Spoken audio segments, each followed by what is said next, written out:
Ar-Rahman Ar-Rahim.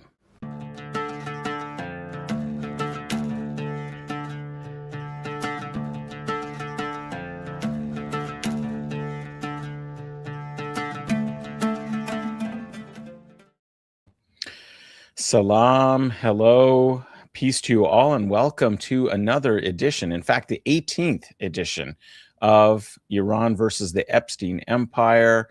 It also has an alternate and perhaps even more accurate title of the Axis of Resistance versus the Axis of Epstein.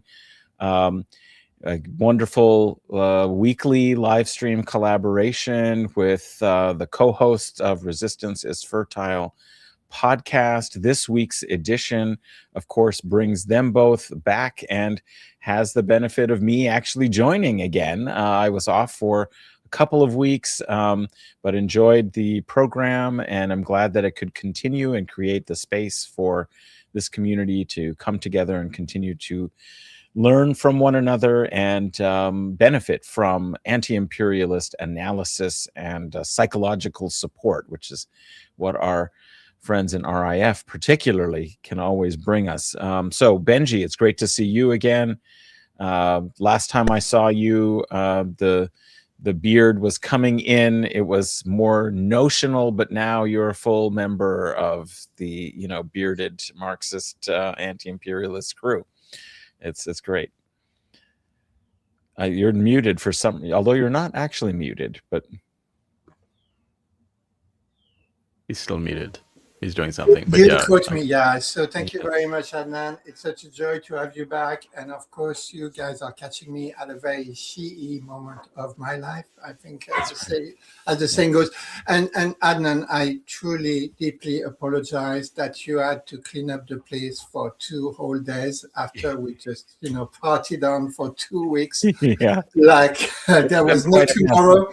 Yeah. And thankfully, Sina, painstakingly, I think it took him about 4 days to clean up the recordings, so you don't actually know what we got up to when you were happily sleeping somewhere in the deepest recesses of Southern Asia. All I can say is ignorance is bliss, and I embrace it for certain things. But obviously, the aim of this program is to make sure that we are not ignorant about what's going on, and also helping us do that is Indi, co-host of Resistance is Fertile. Indi, it's great to see you again after a couple of weeks. Yeah, it's great to see you. It was actually Crusades week. You missed it. Yeah, yeah, of course. Yes, and last but not least, we have to unveil our special mystery guest, Meana, who is a doctoral student and artist, I think with an interest in the theatrical. I've noticed that from your posts on Instagram that you put on a play recently and so on, and you've been doing a really wonderful 4-part series that concluded a few days ago that I wasn't able to watch when I was traveling in a way, but I caught up on recently and really enjoyed it. And I know you have done so many Gaza fundraisers and, have been a big booster of this program and reposting. And so I just want to welcome you, to the community. Asia, it's great to meet you. Thank you so much for having me. It's awesome to be here. Yeah, well, maybe we'll get a chance to take a look at some of the episodes and reflect on the themes that you dealt with, but also talk about those issues. But I thought it's perhaps worth, as always, going around and seeing what of the recent developments people wanted to discuss and analyze. As we were talking before the start of the program, there's always new things to discuss, but they're always structurally in a similar sort of pattern, where there is U.S. Announcements of negotiations taking place, not always tangible progress, though in this case there were statements made about the character of a deal, but then about face new conditions being imposed that totally undermine the deal in this push-pull situation where the U.S. cannot achieve its military and political objectives. It's caught itself into a trap.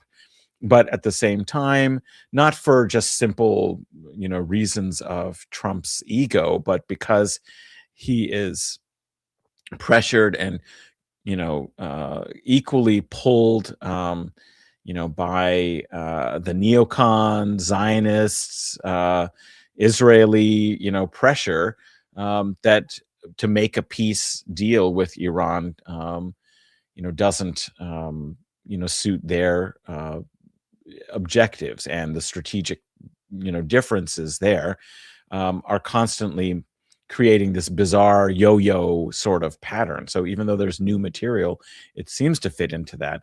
So that's one observation I have. The new developments are that Iran has announced an agency to manage the Strait of Hormuz, indicating that regardless of what has been announced about returning to the status quo ante and so on in the course of these negotiations, that they are investing in plans to continue to have some role in overseeing shipping and commercial traffic through the strait by developing a mutual agency with Oman, the other country in whose territorial waters the Strait of Hormuz falls. And of course, that has led to a panicked response of sanctioning this new agency, the U.S. of making threats on Oman. I can't remember exactly what it was that I think it was Scott Besson, the Secretary of the Treasury, made some remarks about or maybe it was Trump who made these crude sort of remarks about, like, we'll just blow them away, like if they don't get with the program, we'll blow them away. So now he's threatened military action against a peaceful former, mediator country for the, crime of not being on the U.S. side. So anyway, I wanted to open it up there as one of the kind of key developments that have taken place over the last day or so. And see your reactions and other issues that you wanted to bring up about, Iran's posture in this. Well, I think we don't really need to take what America says at face value. We're not the markets, right? And they're just trying to move markets. What Iran has been saying consistently is that they want reparations. Right? They want reparations, I think, amount of like hundreds of billions of dollars. They will retain control over Hormuz, and they haven't really budged in their position. America's trying to negotiate a surrender with someone that isn't defeated, and the status quo is Iran controls the Strait of Hormuz simply by being there. Oman and Iran are physically there, and possession is 9/10 of the law. So America says they're trying to negotiate, and they're 95% done. But whatever that 5% is for most people, 100% of the thing. So I think Iran is just being in Iran. It's America that has to sort of force the issue, and they can't do that. So they're just trying to wiggle markets around and make statements. Yeah, I think that's right. Anybody else notice anything significant? Maybe there's nothing significant, but I think it would be interesting if they actually tried to use sanctions on Oman as well. Obviously, these military threats are pretty ridiculous and unlikely to happen, but if they sanction this company, they may try to. I mean, that's the thing. The United States has so overused its position where the dollar was the reserve currency, and the fact that it was difficult in the past to make commercial trades without using the dollar, which allowed them to impose these sanctions that restricted people's trade. They've done it so promiscuously that at this point, you can well believe that they would attempt to do so, but you can also equally understand that there are many ways you can evade these mechanisms, and that so much of the world has had to figure out ways of conducting trade, in alternate. And what does a sanction mean at this point, right? If you work with Iran in the normal way, then you can get stuff through. If they sanction you, then you're essentially sanctioning your allies, saying that they cannot. So America's in this weird double blockade situation. They clearly want the Hormuz closed, because if Iran lets you through, I think it's like $1 per barrel is like the environmental fee or whatever, the toll, whatever you want to call it. But then if they're sanctioning people who use that route, then America is the one cutting them off, actually. Right. And the theme we have for tonight's episode is Anti-Imperialist War as Attrition. And I think that's an extremely important concept to keep in mind, because every single anti-colonial struggle to this day has been an attrition war, right? I think, was it Mao who said the guerrilla win by not losing, right? Or maybe Kissinger. That was Kissinger. Yes, that's right. But maybe I'd read Mao on guerrilla warfare, Yeah. which I haven't read, so, shoot me. And so long as I don't die, I win. And so that's the thing to remember. And attrition war takes so many different forms. And in an age of, potential nuclear annihilation, with a dying, collapsing, hollowed out, deindustrialized, so highly financialized empire that our friend Radhika Desai has called the US economy the everything bubble, of course, pumped up by the incredible AI bubble, which if you start reading a couple of tweets on AI on Twitter, then you'll get your daily feed full of AI doom stuff, and some of it's serious studies. Nobody makes money out of AI, maybe Amazon, but that's not even clear. Everybody else is losing, hand over fist amounts of good cash having invested in AI. So the whole thing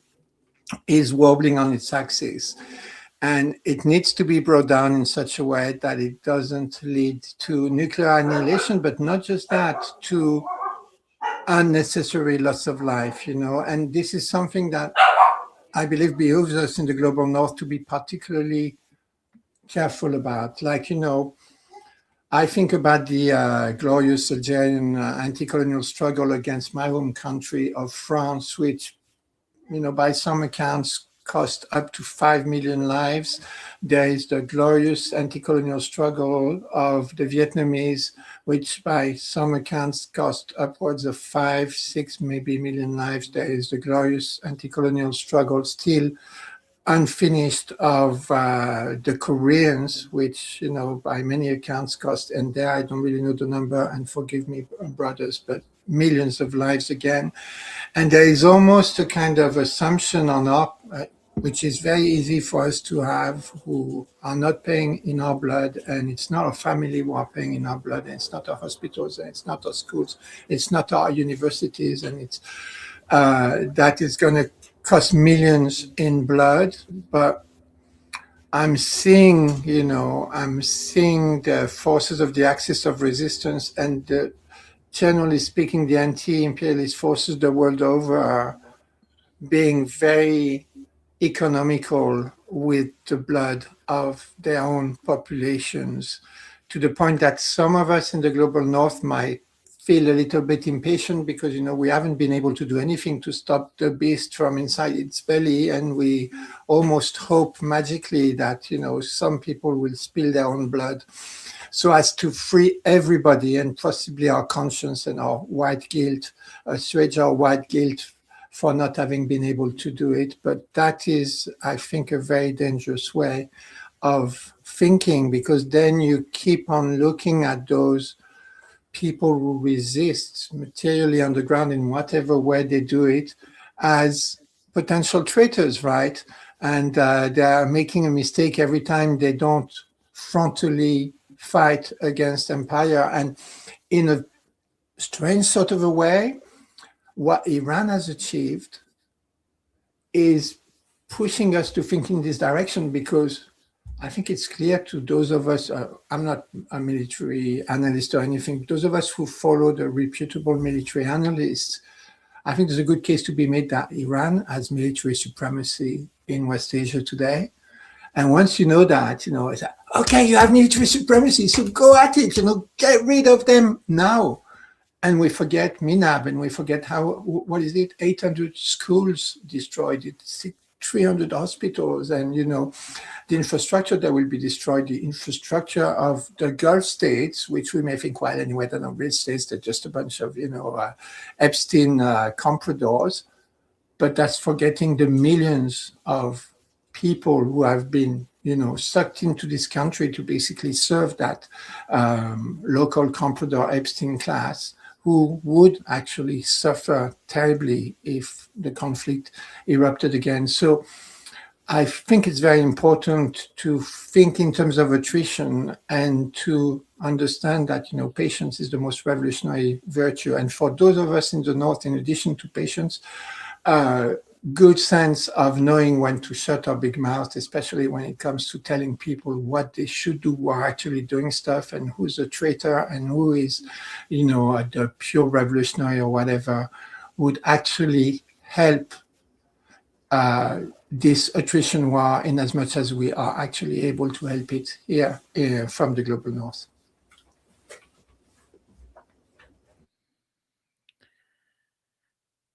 Yeah. Elsie, I'm wondering if you have any thoughts. I mean, we can move on to other topics too. I don't know if you happen to catch Mariam Jamshidi's. She's become a very important figure when it comes to talking about the Strait of Hormuz, because she wrote that very interesting article in The Nation saying that one country, is, violating international law, and it's not Iran, right? And so people have been, asking, this was about a month ago that she wrote it, but people have been asking her to come on and talk about this, precisely because now the operation of this new agency is, in question.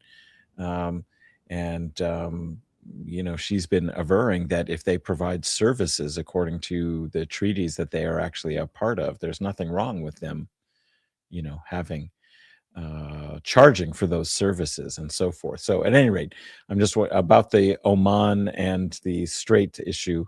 If you had any thoughts. I don't have thoughts on that, but I did something Benji was talking about. Yeah, just in terms of attrition. I mean, there's still thousands of people on the streets every night, and those people, there's like a really interesting tension between what those people are asking of their government, to stay strong and to stick with the principles that were set out at the very beginning, and restraint needs to be held on the government side. That balance has to be maintained, and if I don't know, the people on the streets have to be protected. So yeah, the negotiations and the very careful diplomacy that's being undertaken is important to keep that tension there. Yeah, definitely. I mean, and you actually, maybe this is a good transition to looking at one of your pieces, because I think you highlighted the popular demonstrations. They featured prominently in this 4-part series that you put out on Instagram.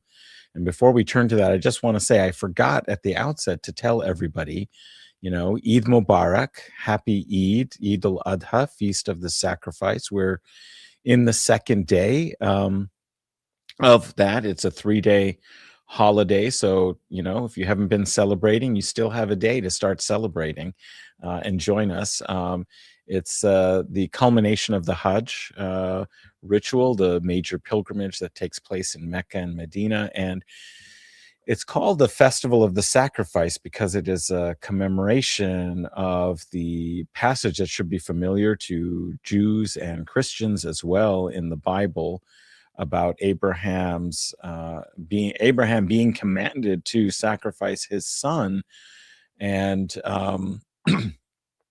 then the son being redeemed. And of course, for Christians, that is a prefiguration of Jesus's sacrifice, as the Son of God on the cross. But it's common to all of the 3 monotheistic religions to think about this question and this issue of sacrifice. And I think especially at this moment, when we've been talking about the enormous sacrifices and whose blood is being spilt and under what kinds of conditions. It's an opportunity to really reflect and think about what we have to sacrifice, the value and meaning of sacrifices, how sacrifices, should be valued.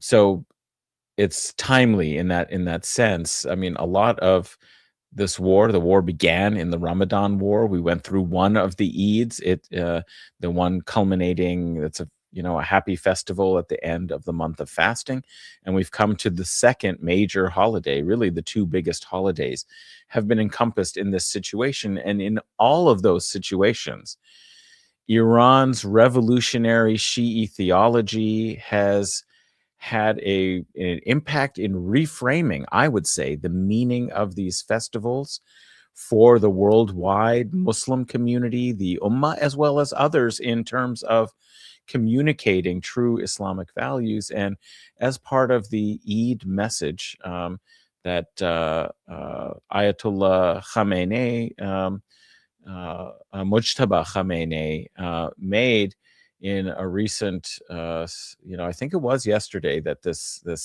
statement came out. He declared that Iran was now a power in the world that was changing the structure of the world.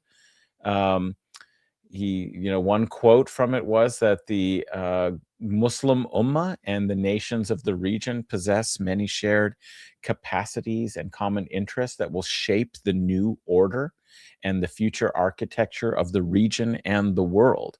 And it was a kind of invitation for the region and the rest of the countries and the world, but particularly for regional countries, to participate in the building of the new Islamic civilization as a shared project for prosperity, peace, and the flourishing of the human potential. It was a call to unite together after decades of division, confusion. So this is an invitation and an opportunity for the whole Muslim community that is going through this festival of the sacrifice, thinking about what that means, about their connection to one another, to reflect on the political meaning of that and their religious values. So I just wanted to say Eid Mubarak to everyone, and let's hope that this coming year is one of renewal of a kind of political consciousness of unity that really could, as Ayatollah Mujtaba Khamenei said, reshape the world. But those people who are doing it are the people on those streets. And Asya, you had a 4-part series, and maybe you can tell us a little bit about it while I maybe queue up. And also you can recommend if we were to show 2, which 2 do you think we should show? We'll show 1 now, but just tell us a little bit about the series, what motivated you to do it, and what you were trying to get at and communicate. And tell us the title of it again. It's got a beautiful title. Sure. So the title is Against the Imperial Night, subtitle, I guess, The Militant Aesthetics of Iranian Resistance. And it began as an essay, just like a text essay for a class that I audited. And it was I didn't actually have to do this project, but I like to synthesize the end of a course with a final project. So I did write an essay, and it was actually, the whole class was on aesthetics. Emancipatory Aesthetics was the title of the course. And there was a symposium at the end, which actually Gabriel Rockhill presented at. So I got to meet him, and that was great. And this, my essay came out of my professor's presentation, which he had 4 theses on militant aesthetics. And his work focuses on Latin America. So, but kind of everything he brought up in his presentation just made me think of Iran. I found, like a kind of a direct parallel to everything he was illustrating with Latin America. And so I took it as an opportunity to do what I'd been wanting to do since the Ramadan War, which is dig into Iran, dig into the situation. I'm half Iranian. I was born there. And so it's, this whole situation has kind of brought me back into my own country, into my own roots in a way. So this was an excuse to make something of that and kind of explore it artistically, which is how I best explore things. So yeah, that's kind of how it originated. And we were talking about Instagram earlier. A lot of the content in my video essay comes from all these accounts that I now follow and that keep popping up in my timeline from Iran. And, you know, some of them are state sponsored, some aren't, but they're just they're so fascinating and rich. And there's just, so much texture there in terms of like, what's going on the ground, what's going on every night on the ground. And, you know, in particular, I kept being drawn to anything to do with women, right? Because that's like the biggest psyop we have to work against here in the belly of the beast, is how Iranian women are portrayed. And it's just being proven completely false at every turn. So that's kind of the origin of the project. And it was really just to share with folks. So I'm so grateful that you watched it and that it's making the rounds. Definitely. It is definitely making the rounds. I think people are really enjoying it. It's a wonderful text that you've got, but also the way it interplays with these images. And I think it's interesting, as you point out, to focus on women because they've been so much a part of the imperialist propaganda, you know. And so I've been commonly, every time I see one of these images of militant, you know, Iranian women and the kind of framing aesthetic of portraying women, oftentimes with, you know, hijab, with kuffiyas, you know, wearing a hijab, using the kufiya with like a rifle on a military vehicle in a parade or in an organized march, or looking, you know, kind of defiant, you know.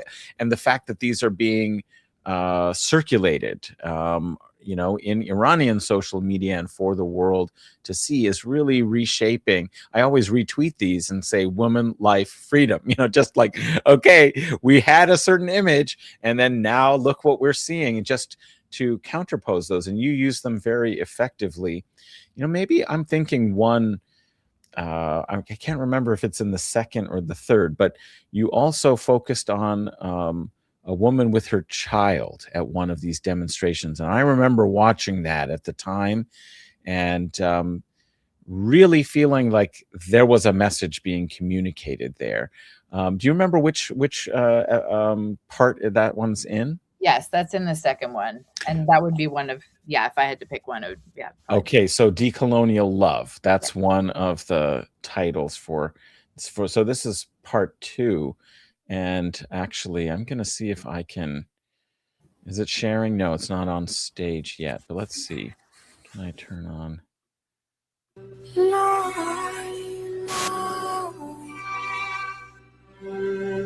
Every time I watch the video of the woman and her small son out on the street during the Ramadan phase of this protracted war on my motherland, I am brought to my knees. It reveals what the empire has tried so hard to obscure. The state and culture that grew out of the Iranian Revolution are intimately, inextricably entangled with the struggle for Palestinian liberation. This passage from J. Lee Hyder's rousing pamphlet on the ethos of Shia resistance performs razor-sharp political religious education on the matter. Quote, why, critics ask, does Iran continue to support Palestinian resistance under conditions of sanctions and immense cost? If politics is reduced entirely to self-interest, the answer must be hidden gain. But that explanation remains insufficient. Gaza offers no annexable territory. Palestinian movements are not extensions of Iranian sovereignty. A more coherent explanation lies in the moral vocabulary of Karbala. Palestine appears in this framework not as a convenient cause, but as a paradigmatic site of siege, dispossession, and resistance. Support is therefore described within this tradition as obligation, not generosity. Sanctions do not negate that obligation, they intensify the test, unquote. The revolutionary strand of Shia Islam, as I'm coming to understand it, holds at its heart a steady beat of refusal. It is a theory/theology rooted in the material grammar of resistance. The aesthetic of Shia militancy's decolonial love is well described in Hyder's recounting of Zainab's tale, which follows Hussein's rejection of allegiance to the tyrant Yazid. Quote, taken captive and brought before Yazid's court, she stood at the very center of imperial spectacle. The empire had expected to exhibit the survivors as proof of victory.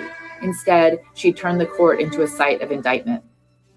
When asked what she had seen at Karbala, she's reported in Shia memory to have replied, "I saw nothing but beauty." This statement has often been misunderstood, especially by those who read it sentimentally or literally. It did not deny suffering. It did not beautify slaughter. It did something far more radical. It redefined victory. Zainab declared that the empire had not won at the deepest level because it had failed to secure moral surrender. Beauty lay not in bloodshed, but in its refusal. Beauty lay in truth remaining intact. Beauty lay in honor preserved despite annihilation.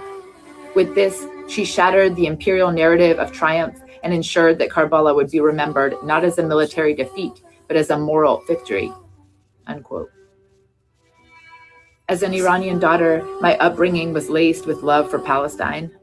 That love lay dormant for a long time, but mercifully it never died in me. Tufan al-Aqsa fleshed it back in, swept me up, and carried me, along with so many millions of comrades across the planet, on its current. In a way, it has borne me back to Iran, the land that birthed me. For her unflinching support of the struggle for Palestinian liberation, Helia was fired from her positions as Deputy Director of Yale University's Law and Political Economy Project and Associate Research Scholar at Yale Law School in 2025. Their great loss was her gain.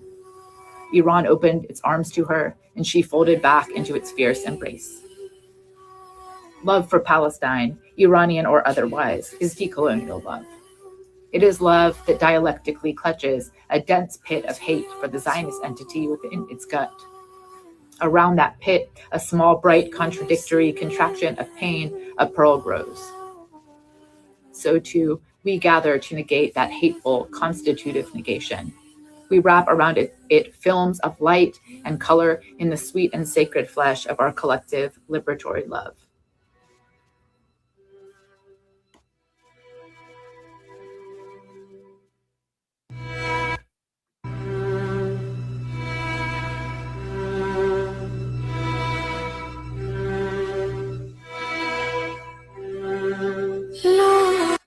That was the beginning that we didn't get when I was sharing it. But yeah, everyone remembers those beautiful Lego videos with the, well, everyone remembers the videos with the missiles. But yeah, there was so much in that. I wanted to talk a little bit more, about it. I really appreciated you connecting Palestine so thoroughly in this. And I know, of course, you've been very active during the Gaza genocide and fundraising for people. So that's been something consistent the last several years that you've posted about and been connected to. But to frame it in this way through your own, identity as an Iranian and it bringing you back to Iran, in some ways, that was quite interesting and touching. I really loved that image. And it's because Iran has suffered what it has been suffering and for 47 years has suffered because of its solidarity with Palestine. And we kept seeing behind you people who were interviewed at these nightly rallies and on the streets, all making these statements about their support for the people of Gaza and that they will never abandon them. And the opening image of the mother with her daughter, that I remember seeing that, it just touched me so much because she said, I guess the question was like, well, why are you, don't you care about your daughter or your child, to suffer all of this for somebody else? To make people think, just as you were saying, that, politics has to be about self-interest rather than solidarity, commitment, empathy. And she said, why should my child be any different from a child in Gaza? I mean, that just is really profound to actually feel that. So anyway, what were your thoughts about, what you wanted to communicate with this and what you felt that the people of Iran were communicating? Yeah, I mean, that video, that was like one of the first videos I saw come out of Iran, during the early part of the Ramadan phase of the war, and it just it like breaks me every time, because she's so there's no hesitation. It's just like why would my son have different treatment than any of these children we've been watching go through a genocide for so long. And it actually contrasted really interestingly with a conversation I had with a diasporan Iranian who actually just got here a couple months ago. And he had obviously bought into the narrative that Iran's the state's focus on Palestine had been part of why Iranians were suffering in the country, and it was just such evidence of the contrary, that no, there are so many millions of Iranians who are proud of their state for the support of Palestine, the unwavering support of Palestine. And it just made me so proud that my Iranian family feels that way, and believes in Palestinian liberation and always has. It was just super moving. And also I liked very much the story of Zainab. Again, you focused on women. A lot of times people talk about Karbala as about Imam Hussein's sacrifice, right? He was martyred. But Zainab is the survivor, right, of the massacre. And yet her role is so powerful and important in the story and the continuing meaning of Karbala. The way she is the narrator of what happens. She's the guardian and preserver of this memory. She's the witness. She frames it. And she is also part of the story of resistance, because she refuses to bow as well. Wondering what else you wanted to say with why you wanted to talk about Zainab in this context. Yeah, I mean, to be perfectly honest, I'm learning about Islam for the first time ever, and it's been also just so eye-opening and enriching and moving, and a lot of it is through you, Adnan, actually, through this channel. And it just, there are things that keep standing out. I think I've heard Indi speak a lot about his journey to learning about Islam, and there are things that just stand out as I do more research and read more and listen more, that I'm like, wow, that there's so much resonance in just this current geopolitical moment, but also my past. And the Zainab story really struck me as all those things you listed, maybe a less talked about but completely essential core part of the resistance of a people, of a place. And I don't know. Well, the aesthetics and the artistic component, I mean, it makes sense to frame it around Zainab. What big preoccupation of this show, and something Benji has been really front and center with with the Lego videos and his excellent interview with the explosive media people on neutrality studies, is the narration. And that's what the Meana series that you also highlight very much in the work of Helia Dutari in these series of videos is telling the story. That's so important, right? How the story is told, the narrative, the frame, what's centered in it.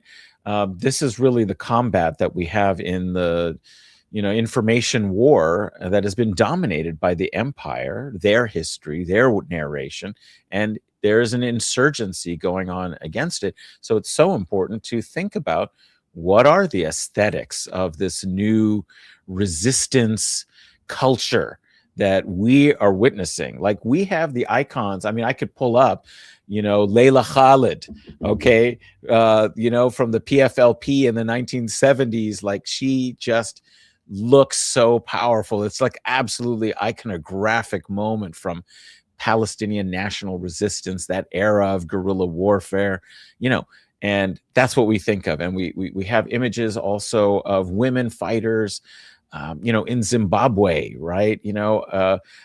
Fighting for their freedom against the settler colonial, regime. And that's what we have, the Black Panther Party, right? Revolution has come, time to pick up the gun, and they're there and they look cool. That's what we think of, revolutionary iconography. We have not been trained on the left even to appreciate women in hijab as the leaders, the vanguard of the resistance. I mean, it's not just the people who are fighting, but it's just their absolute defiance. And that woman with her child there, and that it's not just militancy. Well, it's not military, it's militancy. Like everybody can be a militant in their own way. And I think you were highlighting very much the women are really powerful actors and agents in this. Yeah, and that's something that my mother has always told me about Iranian women. And I'm realizing that Iranian women are totally revered as militant in Iran and have been. Like they're not like way more than here. They're seen as like completely essential, powerful forces in resistance against empire and in so many other ways too. And I think Helia to me is like another whole form of it, because obviously she's not armed, at least, well, I don't know, but I mean, militancy is just it's so different. She's just I mean, her presence is an aesthetic in and of itself. Anytime I hear her speak or read her writing. Yeah, for sure. Any other thoughts on this on the themes of this first video? I think this topic of the aesthetics is an interesting one to consider, because we are witnessing the birth of a new transnational resistance culture. Make no mistake, we're going to look back on these Instagram videos, on all these images we've seen, and that is going to be hardwired now in our kind of political imagination when we think of resistance against empire. I think some people have difficulty identifying, however, with it, but I mean, new ground is being trod. Yeah, Benji, I think. So yeah, I'll just start with my emotional reaction to watching the video. Well, I'll first start with a bit of a joke. I absolutely hate Instagram. I lose my way. When I open Instagram, I don't know how to navigate it. My brain freezes and I leave after 10 seconds. But now I'm starting to regret it.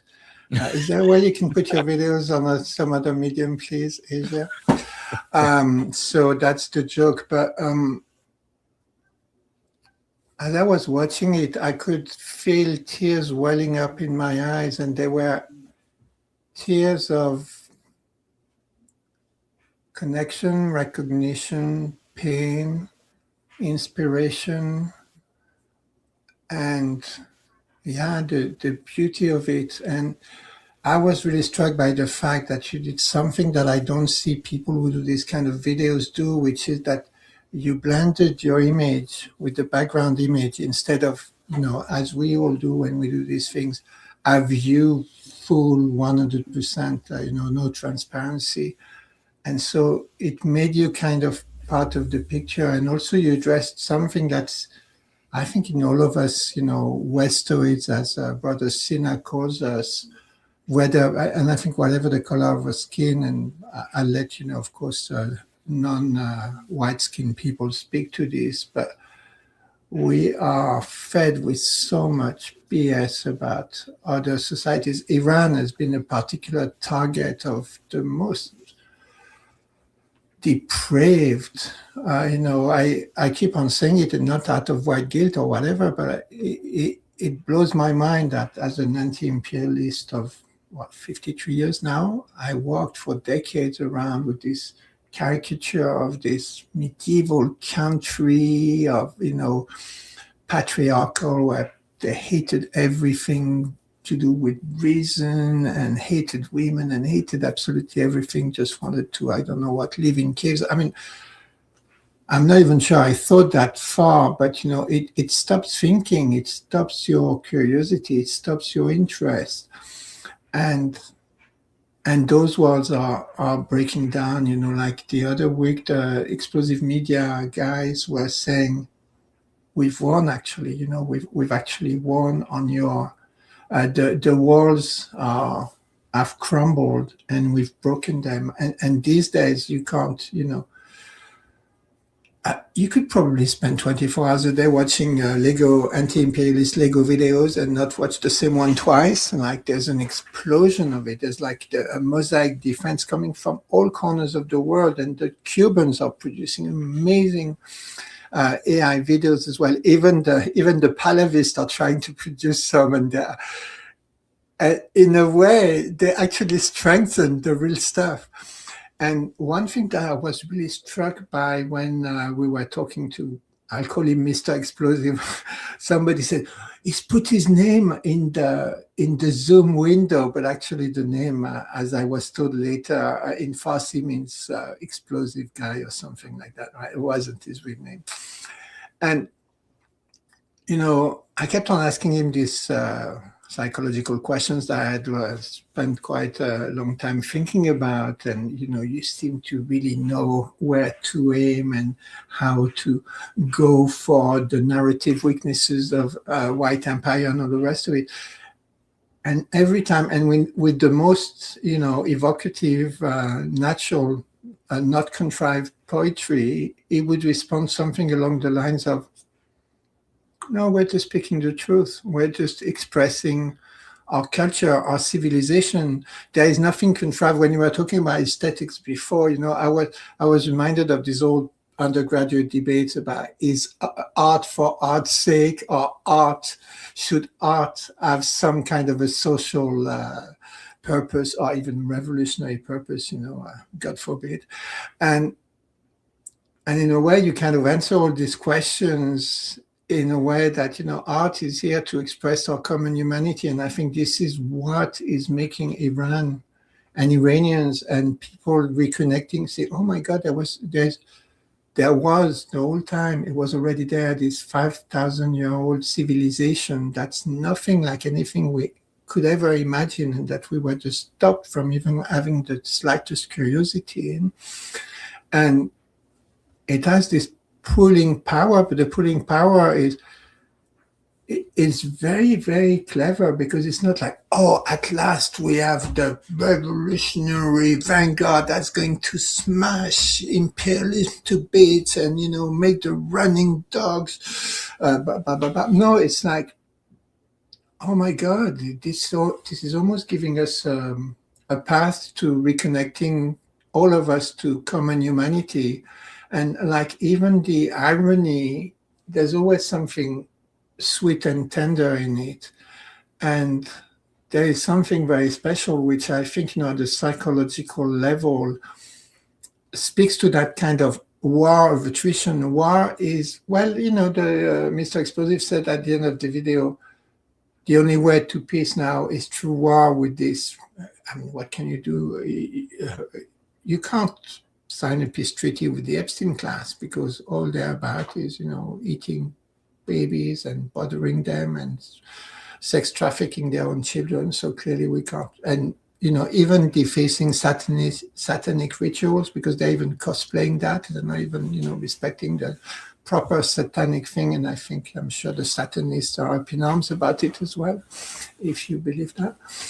And so there is something very deep that's happening that I think is, of course, there's something material also. And I love the way, by the way, and I'll finish on this, in which you bring dialectics into this, because this is, I keep on saying it, but I keep on seeing it all the time. This is the point of dialectical inversion.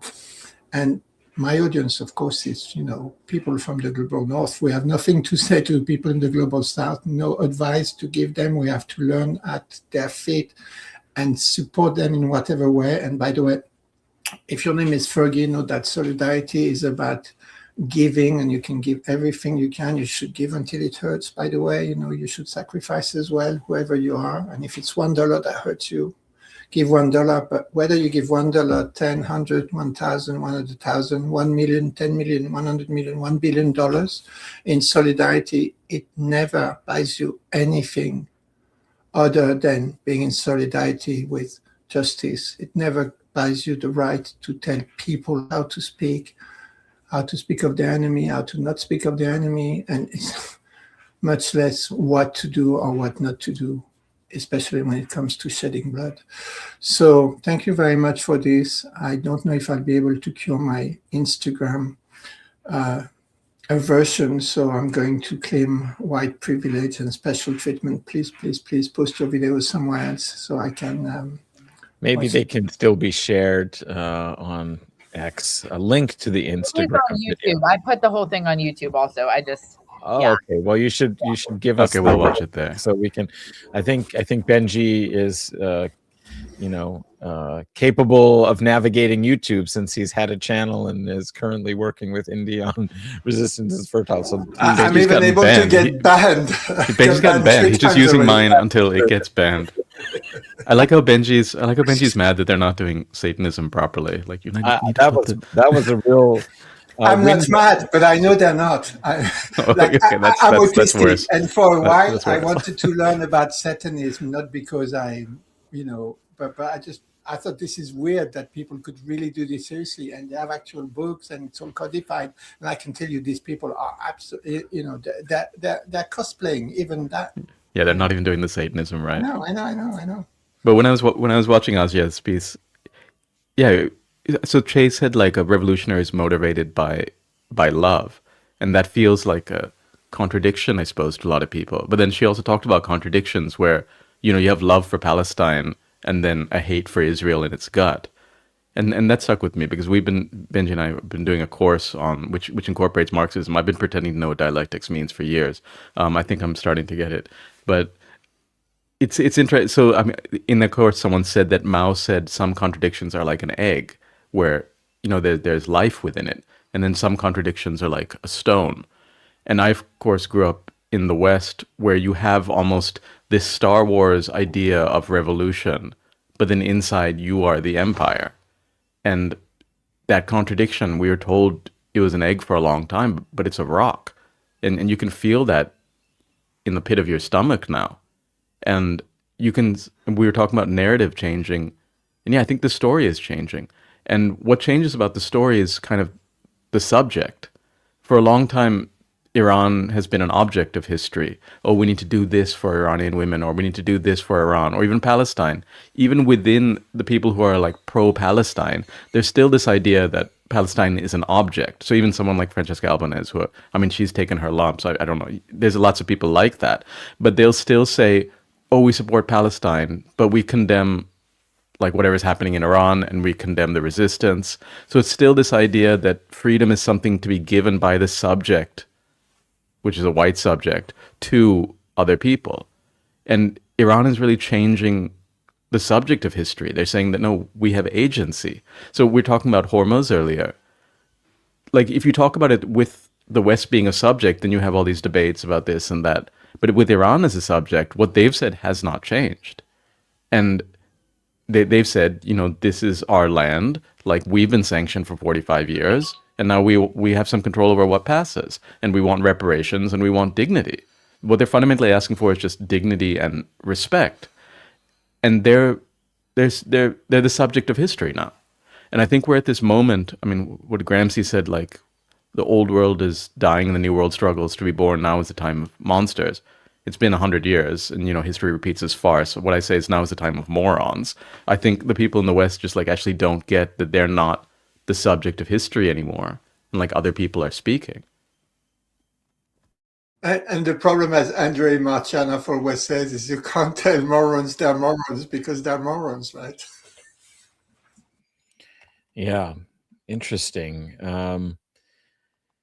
Somebody asked in the chat if there was street art in Iran, and having been there in December, I know there is. Asya, it was a question for you though, so maybe you have some thoughts about the street art in. Yeah, I can I'll talk about a few things that I've found, and I haven't been since I was 20. I think I am really wanting to go back. It's so strong. But yeah, I've come across a few things. There are a ton of murals that are really beautiful. There's one actually that's a fist holding the straight, kind of pulling the straight. It's in one of my videos somewhere.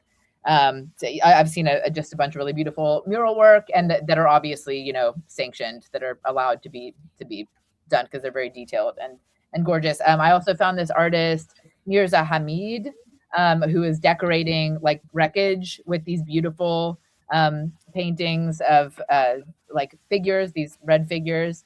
And I think this person was doing work, but I don't know. It seems like their work goes way back, but it's being adorning some of the wreckage in a really interesting way. And then I actually have befriended someone who works with the Malcolm X Foundation, and I've been talking to him a lot. And he is doing a lot of public work about Black revolutionaries in Tehran. The government gives him and his people permission to talk there, to interact with people, have interviews there. And I consider that kind of like performance street art. And he's also a musician and is doing a lot of really interesting music work globally. So I think there's a lot of really awesome stuff going on. I really want to go so I can investigate.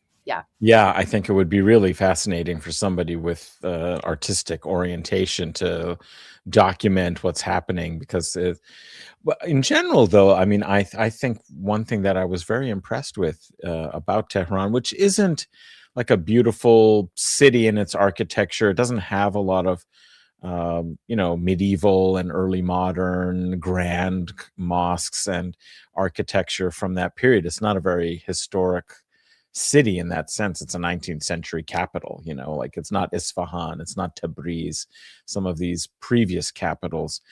But one thing that I just really appreciated about Iranian culture was that there's such an investment in beauty, that any wall that's there, it's an opportunity for it to be beautified. So even if it's not a political, message like the kind of mosaics you mentioned, or we could have talked about in Palestine Square, like there's always this on this one building, changing murals, just a massive mural. And the last time the time I was there, and the last time I saw it, it was, there was a very, kind of impressive pro-Palestine. There was a beautiful Dome of the Rock, and there was martyrs, painted, depicted there.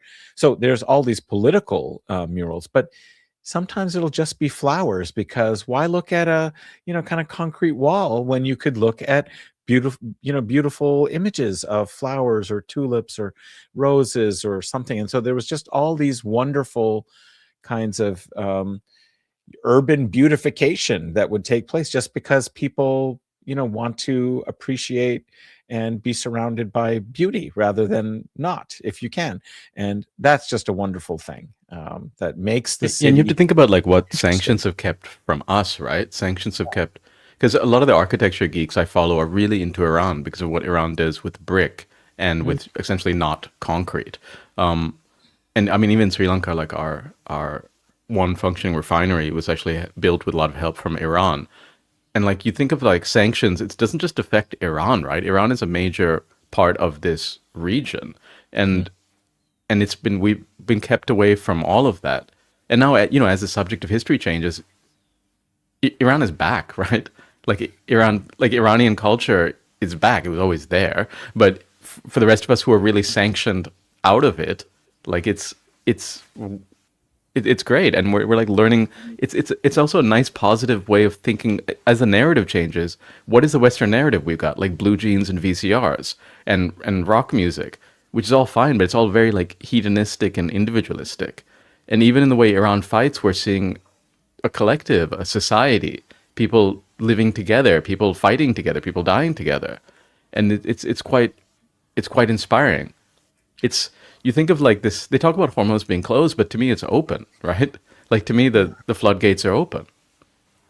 Wow, you said this thing, India, about, Iranian architecture being into bricks and not concrete. And it all makes sense now, this is why I think the Iranian Revolution is so resistant to Marxism, because it's about the concrete analysis of the concrete situation, whereas they're into bricks, which is why they got into the Lego AI narrative warfare. Okay, I'll stop. And in the Quran they talk about like bricks, I think is the word, but like even when you're praying, you're like together as people. Yeah. So we need to evolve a brick by brick historical dialectical materialism and call it something else rather than Well, this is what the Americans don't understand. They were guy. like, we bombed all the concrete. Like, why do these bricks keep showing up and like rebuilding? Yeah. And they're replacing Iran is going to replace DI in bricks as well, right? India's 100% the weak link in bricks. Gotta get that out. Oh my God, I don't know where we're going with all this. Adnan, you're back. You know, this is exactly the kind of madhouse it was when you were away. Right. Please bring this back to some higher intellectual plane. That's all I can say. The culture has changed. Because what happened when you were gone is we would turn to Sinha to like reorient, and he would just be like the most bad shit out of all of us. That's good. That's oh my goodness. Yeah. No, that's good. It's good to mix it up. Different comrades get a different vibe going, and we need all of it. But I thought, I also did want to say that there have been a lot of big developments, in other theaters. This has been narrowly framed originally Iran versus the Epstein Empire, because we started basically right after February 28th at the start of the Ramadan war.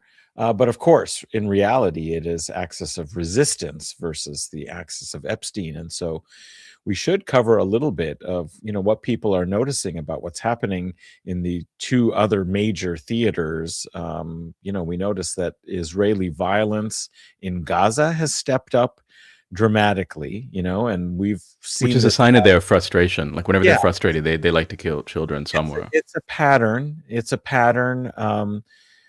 That very much reminds me, of course, of a Crusader episode during the course of the Third Crusade, when negotiations were taking place between Richard the Lionheart's Crusader army and the forces of Salah ad-Din. And they were frustrated in being unable really to mount an assault on Jerusalem to try and capture it and remove it from Muslim hands. In fact, they didn't even really attempt a siege of the city or an attack on the city. And there was growing frustration within the Crusader army's ranks because they had thought that they would come and they would be victorious, and they wanted to achieve this goal. That's the whole point of the crusade. And they were opposed to his negotiations. There were grumblings in the army that perhaps Richard was being bought off by, all of these gifts and, diplomatic kind of overtures where they traded, gifts. And Salah ad-Din sent him some sherbet, when he was feeling sick, and a falcon because he was interested in that. And, so they're viewing this and thinking that he's not committed to Crusader warfare. So what does Richard the Lionheart do to restore his authority in the Crusader army and show his bona fides? He goes out on a rampage for no military reason to slaughter Palestinians in local villages and bring back the heads of his victims to display in his army to show, see, I'm still willing to kill the Muslims, kill the Palestinians. So don't doubt me as a crusader, right? So the demonstration effect of military, fruitless, unnecessary, purely, for the sake of just showing to one's own internal fascistic, political community that you're willing to be barbarically violent against, the other. That's the nature of this kind of Crusader Zionist violence. It's not for any genuine political or military purpose in war, but really to cover the frustration of their defeats and being of resistance, having consequences and effect, but to shore up their collective commitment to slaughter of the other. I mean, it's barbaric. And we've seen it since the Third Crusade. We're seeing it, kind of now again. Yeah, would this be the Fourth Crusade? Yeah. Well, this is the 10th. This is 10th, basically, yeah, because there were 8 or 9. The Carbon Crusade. Yeah, I call it the Carbon Crusade because they're like figured out, we don't believe in God anymore, but we definitely believe in oil. Yeah. You guys will have to excuse me. I have to go drop my kids, but it was very nice to meet you. I'll come back if you can. All right.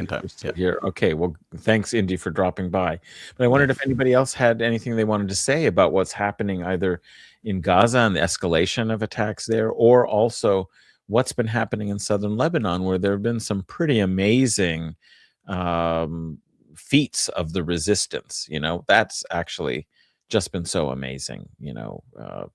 The continuing effectiveness and innovation, of Hezbollah and the Islamic resistance in the south of Lebanon. I'll just weigh in really quickly on Gaza because, as you mentioned, I have a lot of friends there that I've made over the past few years. And tonight, actually, specifically, one of my closest friends there texted me and was just like, this is crazy. Like, it seems so random. It's amped up. And it's almost every day that one of my friends is petrified. As I'm sure you both know, talking to folks from there as well. So, I think a call not just to donate, but to befriend people in Gaza. They want to connect. They want to be heard. They want to, have conversations about whatever while this madness happens. That is also really helpful to them from what they've told me. So that's my 2 cents on that. Yeah, one thing, now I can come out as a adopter. I don't know if it's an early adopter, but anyway, an adopter of Adnan's concept. I don't know if it's yours, but I got it from you, of the Crusading Society. I think it's a much better concept than civilization. I can never forget Gandhi's. I think Gandhi did many, many mistakes in his life for sure, but he did one thing right, and was the answer he gave to a BBC reporter who asked him, Mr. Gandhi, what do you think about Western civilization? To which he replied, deadpan, I think it would be a really good idea. And it's still the case. There is no such thing as Western white civilization. It's a crusading society. It's a society in which, regularly, on the regular, the dregs of society, the reprobates, the lunatics, the religious nuts, the unwashed and all the rest of it are sent away on supposedly sacred missions, but everybody knows it's just a license to pillage, to rape, to kill, to get glory, to glorify your depravity, and so an invitation to become ever more depraved. I mean, do you think it's an accident that Mr. X said, I think it's the most liquid or the most alcoholized war secretary that crusading society called the United States of KK has ever had the misfortune to have. I mean, the misfortune is not for them, it's for the rest of the world, of course, that he would have these, crusader tattoos on his pumped up steroid inflated, bubbled up chest. It is not. And so this idea of a crusading society, I think, is a very useful concept, and it tells us something also about the psychological formation of what is, white supremacy, whiteness, white empire, whatever you call it. And I've been thinking lately about the fact that the Islamic Revolution in Iran refused to use the usual term of imperialism and used instead the term global arrogance. Apparently, it refers to some istikbar, I think is the, forgive my pronunciation, please, is the word. And it, some of the explanations I've seen for it is that it refers to some Islamic concept, so it makes it more accessible to an Islamic society, to Islamic culture. But I think it's deeper than this. I think what it does is, instead of talking about the material formation of it, of imperialism, which is at the end of the day a material form of political economy, it speaks to the psychological side of it from which arises, and also that maintains and makes possible the continuation of that imperialism, which, as Ali Kadri has shown us, is essentially a genocidal project. In order to extract cheaply, you need to make the place cheap, and as no place is cheap because every place is inhabited by people who value life more even than, people who don't know the value of humanity can value it. To cheapen it, you have to basically kill them. And so arrogance speaks to what it is, this idea, this madness, this delusion, it must be a sin against the order of nature. And if you're a believer in anything, a sin against God, this idea that from the, God-forsaken and westernmost end of Asia, where people literally they never washed. I mean, some people never washed, never took a bath, they never drank water. The only way they could not get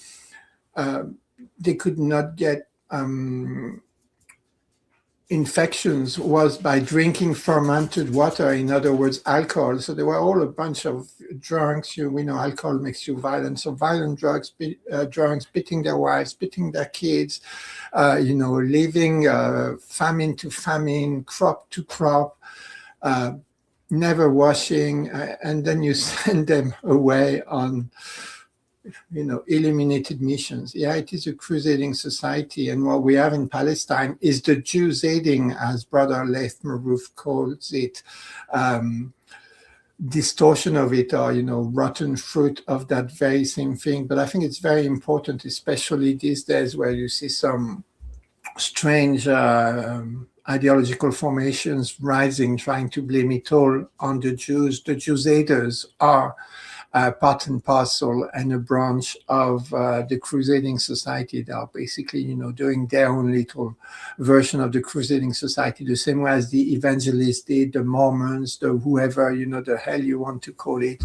And what they're bringing, I think, is completely made up. But they've had this, it's not Judaism as anybody knew it, but they've had this ability to totally exterminate physically to the Holocaust, in which the Zionists were very happy actually to see happen, because they hated traditional Jewish society, but also ideologically, they today, I think 95 to 97% of all organizations, institutions, and religious places of so-called Jewish worship are actually Zionist, that is, Jewsaders, genocidal. So they've managed to turn this Jewish identity into something that's so radioactive that I don't actually believe it will survive this Holocaust. It's done, and I really like that our siblings in West Asia are,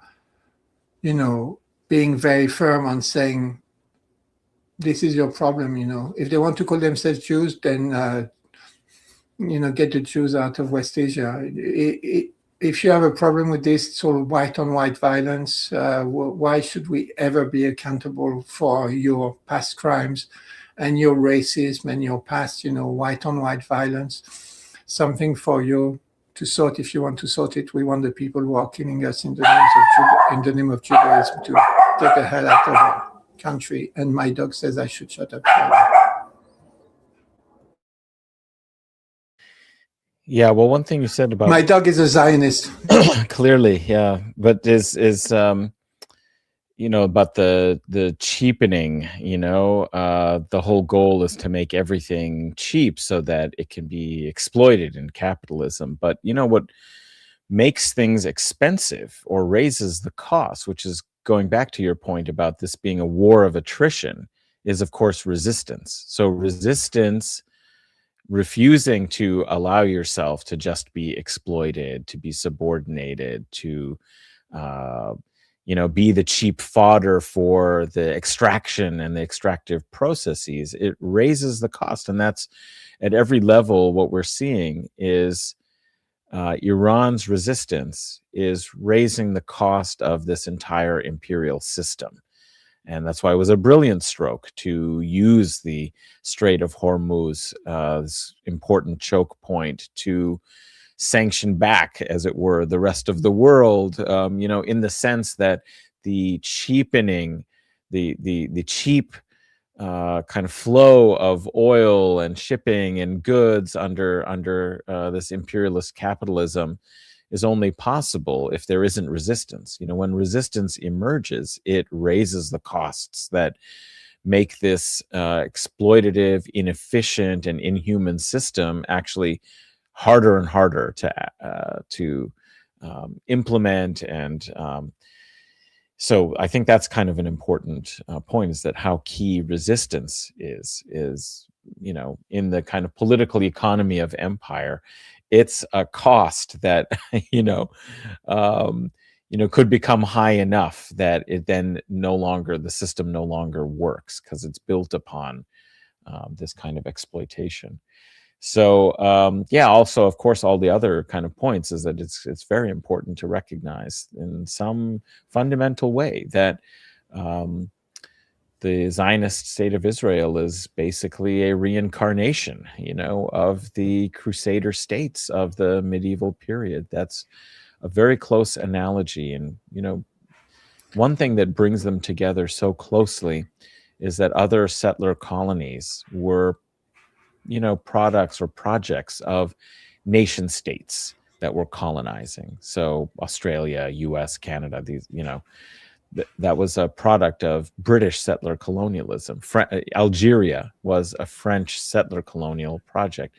What was different about the Crusader states and what's different about Israel is that, in fact, they are projects of the entire West, of the whole crusading society, which is why it's been so hard to, make a dent, in the empire, because despite all of their claims and commitments to liberal discourse, to human rights, etc., they're willing to sacrifice all of that, all of the political class of the West, of the imperial West, to support this state that they have essentially sponsored as an outgrowth, as a frontier colony in their, hegemonic goals for the region. And they're not going to withdraw from their commitment. It's exactly the same way. There wasn't one sponsoring state for the Crusader states. Yes. They were drawn across the entire Latin Christendom. And as a kind of commonwealth, what Christendom was the crusading state par excellence, and it was going to support collectively, its settler colony in West Asia, right?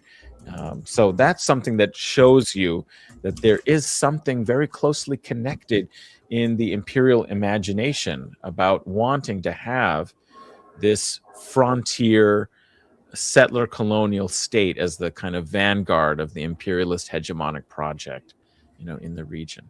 So at any rate, many things that we could talk about there. I'm wondering, Asya, if, there's another one of the episodes or parts that would be most interesting for us to show and discuss. And of course, we want to encourage everyone to go check out the whole full 4-part series.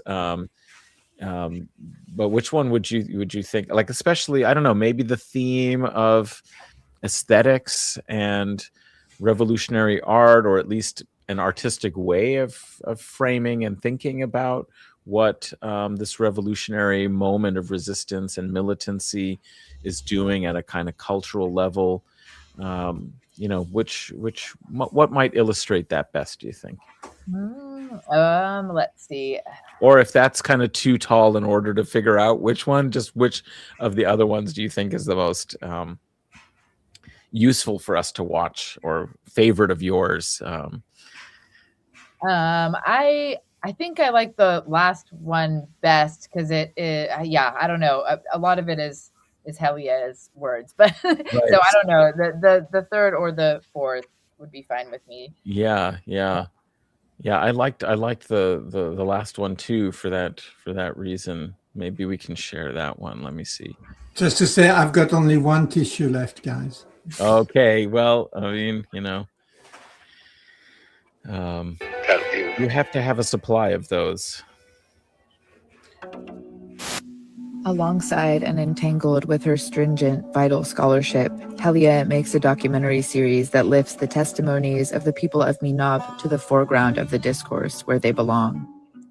Each episode opens with her voice as narrator, stating that the project, quote, demands the world to bear witness to how the most dignified form of life came under assault by the profit-seeking machinery of death, which, for all its forces, cannot extinguish the love that sustains what it seeks to destroy, unquote. Only 2 episodes of Still Minab have come out at the time I'm writing this, but already, immediately, the series registers as an essential contribution to the archive of this pivotal moment in history. I will admit that I held off on watching the 2nd episode until today.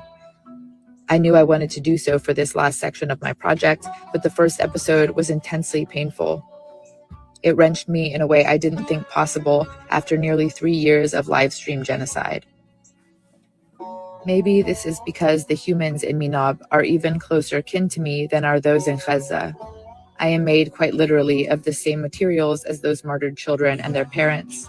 Our bodies emerged from the very same swath of earth. Maybe, much as we try to distance ourselves from it, there is some horrible truth in the correlation between empathy and similarity. Or maybe Still Minab is just that formidable a work of art, an exploration of life. Salvific, sublime. Episode 2 concludes with words written and spoken by Helia, alongside the words of a mourning mother, Muhaddiseh. These words and the aesthetic they develop, from which they unfurl, are more militant in their precision and their poetry than any I could ever hope to produce.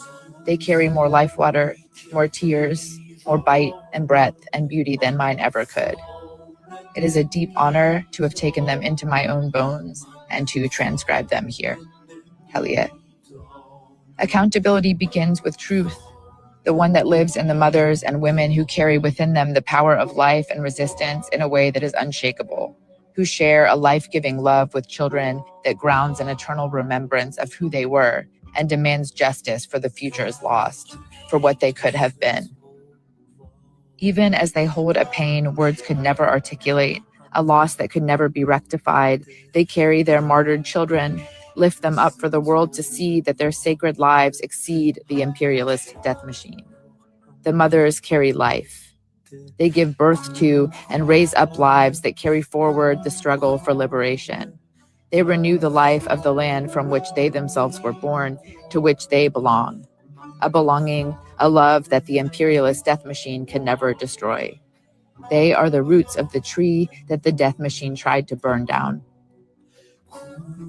Speaking at the funeral, Muhaddiseh says, like those who fell for our land, their sacrifice bears fruit in these innocent children. From their blood, tulips will grow until the Savior arrives. Helia's voice, a clarion call, carries us out of the quiet, potent masterpiece that is the 2nd episode of Still Minab.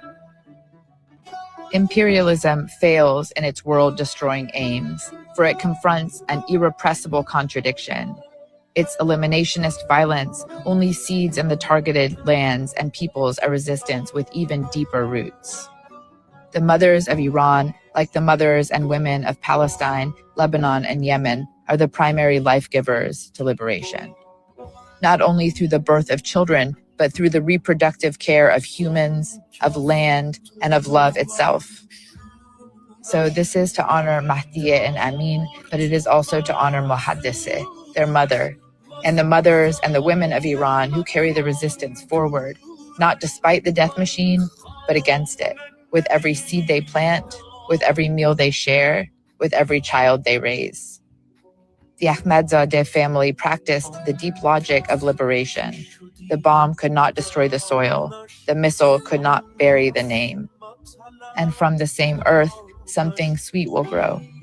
Sweet for the living and bitter for the death machine.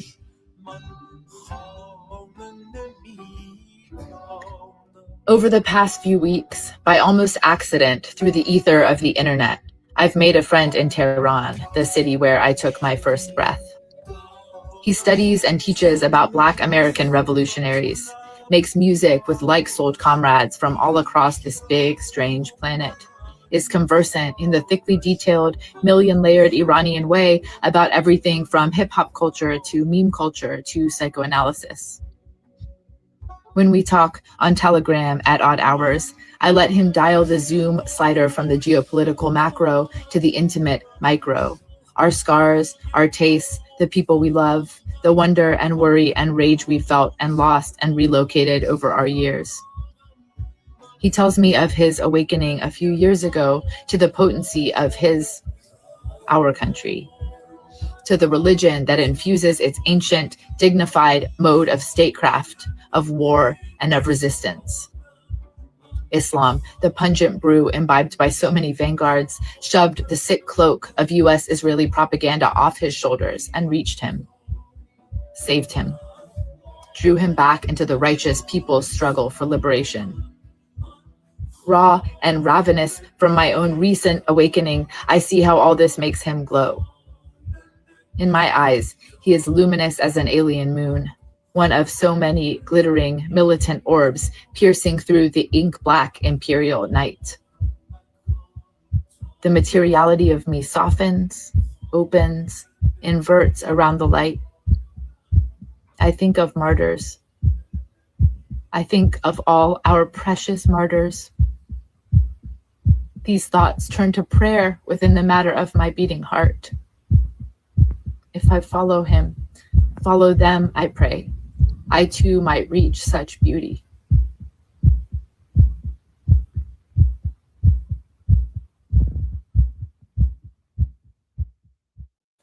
سلام عرض میکنم.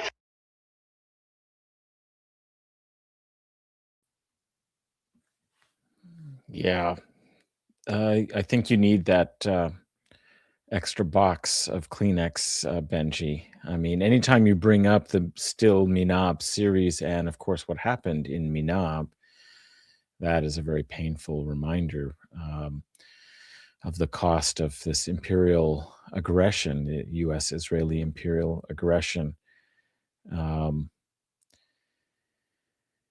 But yeah, it's so important, as Helia said, to be able to tell the truth, you know, rather than leave it to the colonizers and the imperialists to frame the narrative for themselves. So this has been a very important, even if very painful, trip back through the memories of that tragic first day of the, war on Iran. But yeah, what were you trying to get at, with your video? As you said, a lot of it is quoting Helia's narrative, but you reframed it and you had your own kind of things that you wanted to highlight and emphasize. Maybe you could tell us a little bit about, what was motivating you here. I also did not watch the second episode right away. After seeing the first episode, it took me a while to work up to it. Yeah, and I'll just say really quick, as I'm sure a lot of people probably know in the chat, but the third episode has come out since I put this out. And so, and I'm not sure how many she's planning to have. I know she's done it, all the interviews have been conducted and she's working on putting it all together. But it's just so important for everyone to watch it, I think, in its entirety. So I think what I was pulling from the first and second episode, and just like I said, like her overall project, everything she's working toward right now, like the sublime element is kind of what I was trying to draw forth. There's something I don't know, like ineffable and bigger than all of us going on in the Meana series, and I think just Iran in general, what's happening there is beyond words in a lot of ways. So yeah, that's something I was trying to draw forth. Sorry, it's like weird to watch my own stuff. I know. we put you in a tough spot having to comment. I mean, you're an artist, so we should never really ask artists to comment on their own work. But because it's very political and they're clear messages, and we've been, thinking about these topics, but maybe not appreciated from this aesthetic dimension and what that can add to our understanding and experience. That's a very important component of this. I mean, I keep thinking about how effective the Lego videos have been in humanizing, but more than just humanizing Iranians, but also having a counter view. They're narrating and chronicling this war on a daily basis, by presenting a different historical consciousness in very effective images, drawing upon their own cultural resources, as well as kind of in this ironic way using the products of the West's culture in its kind of most sort of infantile form. I mean, let's remember, Legos are like these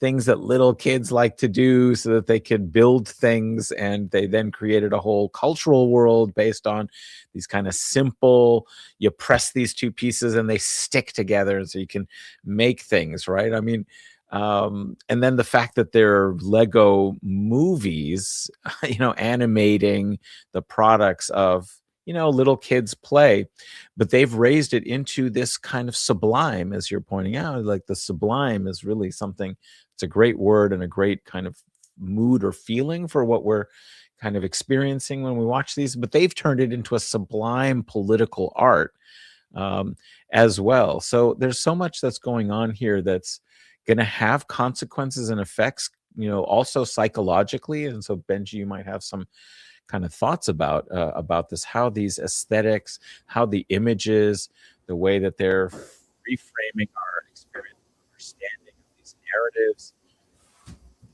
empires, disinformation, and civilizational, istikbar narratives, arrogant narratives. It's really kind of important and interesting to kind of reflect on what might be the consequences of this for Yeah. Well, I'll start this time really with my response to watching the video, and yeah, same as the first. So the nice thing about it is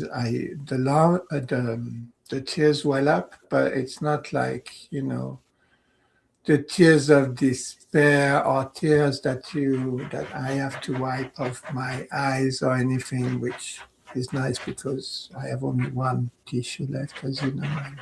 I may need it before the night is over.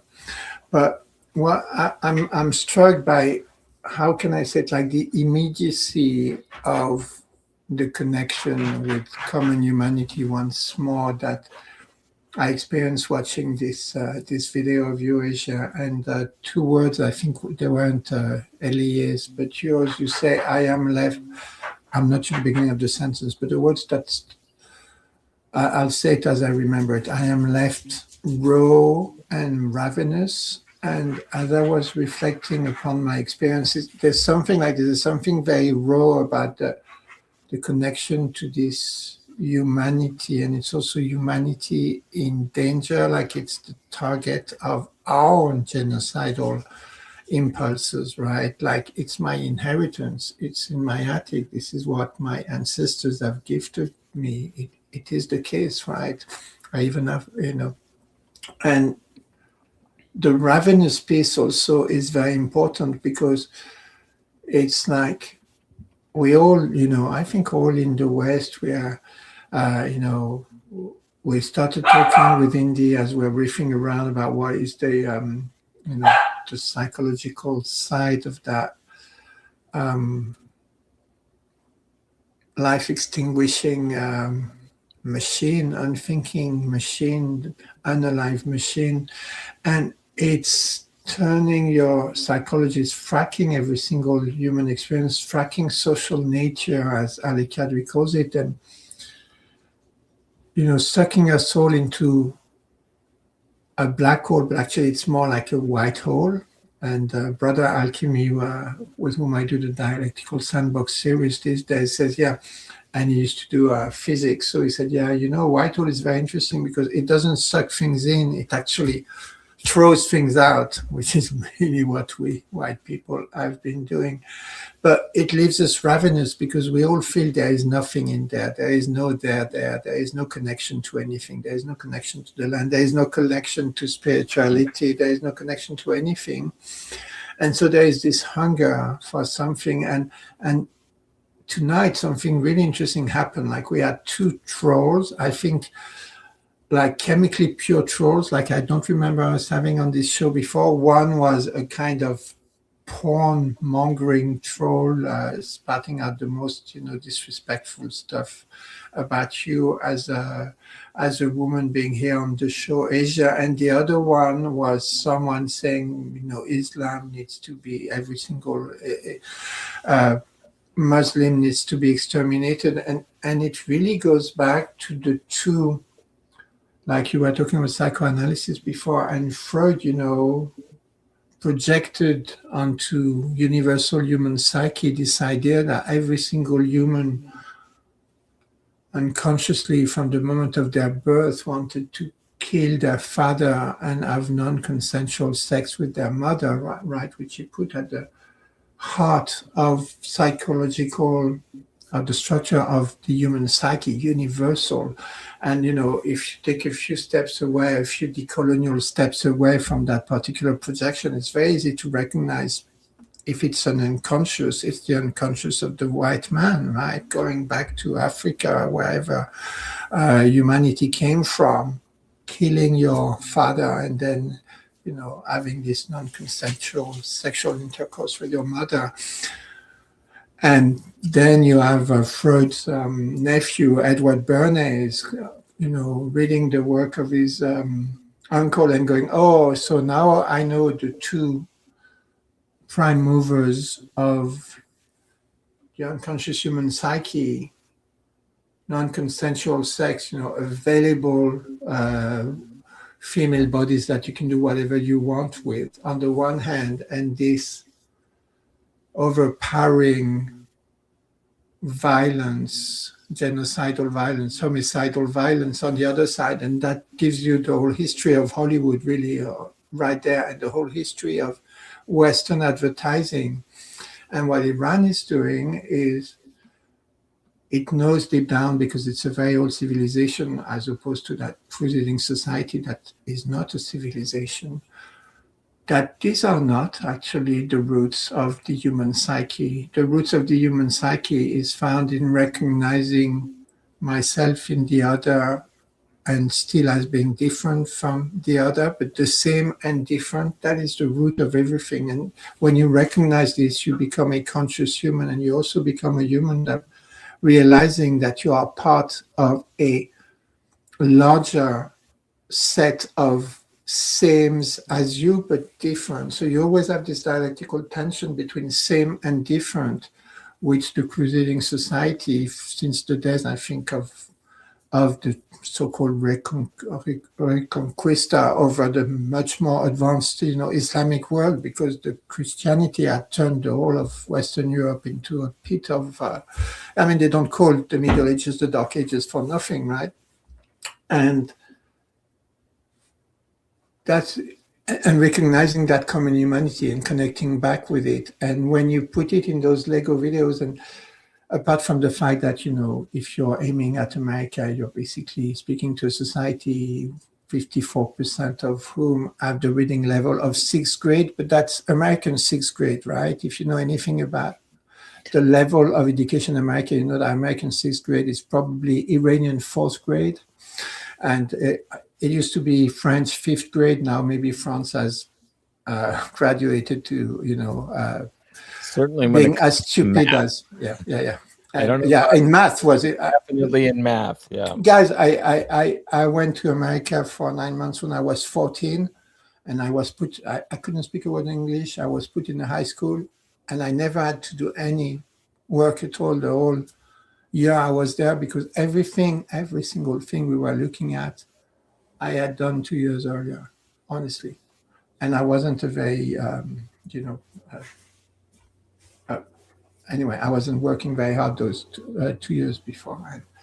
But anyway, so there is that element that, you're speaking to. Basically, if you can't read at the level of 6th grade, think about what kind of critical thinking faculties you may have developed, right? But it's more than this, because the Legos, and I just got this piece today. I mean, one thing is that it's very hard to be racist with the Legos because although they can have different color skin, they are so much alike, you know, like there's nothing that looks more like a Lego figure than another one. And you can paint their skin any color. It makes no difference. Like, so Lego is already common humanity in this very weird way. It's pretty old, you know, I think it started in 49 or something, so everybody knows it. But it's the childish quality of it that speaks to that innocence. You know, children know that, you know, once you forget the psychoanalytical nonsense, children know that being a human isn't about wanting to kill your father and, you know, or your mother. They know it, like, you know, until psychoanalysts try to convince them otherwise, they all know it. Life is not about that. And so that's what also that stuff connects back with. And the Minab is kind of doing the same thing. And in a way, it's, you know, and it's part of those dialectical contradictions, isn't it? That they had to do this mass child sacrifice. They've been sacrificing children on Epstein Island. Well, they've been turning America in Epstein Island from literally the minute that Columbus set foot on the land. And then they had it on, you know, Turtle Island and then Epstein Island. And then they had it in Gaza, all those child sacrifices. But with Iran, you know, the dialectics of it forced them to do it as a mass sacrifice as their very first act. And it's given the possibility of connecting with, you know, with, okay, this is what it is about. This is what it's about, you know, like killing children is what this is about. This is what you sign up for. And Iran has been magnificent in using this. You know, I remember the plane that I think was it Khalibaf and Akshi used. On the side it said Meana 167, and they had all these little rucksacks and the photos on the plane seat. And many of us now, you know, in my Twitter handle after the martyrdom of Rifat al-Hariri, I put the little kite, and now I've put the little red rucksack also. And those things, I think, prove that human psyche is actually not fundamentally about non-consensual sex and homicidal violence. It's about way much more than that, and something that connects us to not just to one another, to our common humanity, but to the land, to every form of life on this planet that we actually desperately need, that, you know, we are supposed and meant to live in symbiosis with, which that now that we are conscious, it behooves us to understand and to steward for generations to come, which I think is something a crusading society can't even conceive of, because it's all about, you know, stealing, raping, bringing stuff back home, pretending it's your own, with a very, you know, ad hoc veneer of spirituality. But I don't know much about the theology of the crusade, but I'm willing to bet from ignorance that it was actually all made up BS, that, you know, all apocryphal, and there is nothing particularly Christian about it. Well, it was definitely a reversal for many people. I mean, somebody like Anselm was Archbishop of Canterbury, very famous monk from Bec, a reform monastery, and in Normandy, and somebody who they still read occasionally in philosophy classes, because his proof of the existence of God is an interesting case of certain form of reasoning that he put forward in the 11th century. You know, when the Crusades were being preached, he said, what are all these people doing? I mean, don't they understand? I mean, Jerusalem isn't an earthly place. It's not something to possess in this world. You know, Christ came to give us the heavenly Jerusalem. It's all about some kind of spiritual and mystical understanding of what Jerusalem is. It's this like human salvation and connecting your spirit with the sacrifice of, Jesus's, crucifixion. So what are they going off to go after some earthly city somewhere in the Middle East, right? That was basically kind of classic Christian theological sort of doctrine. But, what happened is they materialized their idea of the narrative, is that they substituted. See, this is what's interesting, is they substituted themselves as a chosen people in the Old Testament's historical narrative and basically said, this is a prediction of what we need to do. So they kind of rejected the spiritual allegory and said, we have to reenact this and fulfill this ourselves, because it was the Jews, now it is the French, right? And there's even one version of the account of Urban II's sermon at Clermont that is addressed, it's characterized as if it's addressed to the people of France, and says, oh, you Franks, you are a chosen people raised up for this, mighty mission, of salvation. And so they kind of materialized themselves as fulfilling the promises. So that's the first Zionism, okay, is the Christian Zionism, of like, oh, we're going to fulfill this historic prophecy from the Bible. It actually applies to us. And now we're going to go, we've been given a warrant, to recapture this land and reverse the whole spiritual turn of Christianity as being about a heavenly Jerusalem, about a salvation, a spiritual, Jerusalem. And then Zionism, political Jewish Zionism, is then, basically Christian Zionism that decides, okay, it's not because of the Protestant Reformation, they kind of changed some of these narratives, and they decided that instead of, us being the church to resettle the land, actually the Jews should be the ones to be fulfilling this. And they had the idea, and then they convinced the Jews that, we will stop massacring you and having pogroms against you and treating you as subhumans in Europe if you go fulfill our vision for you and your historical destiny, which is to bring about history's fulfillment and the end of times and the second coming of Christ by becoming colonizers, settler colonizers yourselves. So that's how you can become a true European, is by going out of Europe to go slaughter the, colonial others and take their land. That's what it really means to be a European. You can't just sit around here, read books and think of that you have these Enlightenment values. You have to go and colonize the rest of the world. That's what it means to become a European.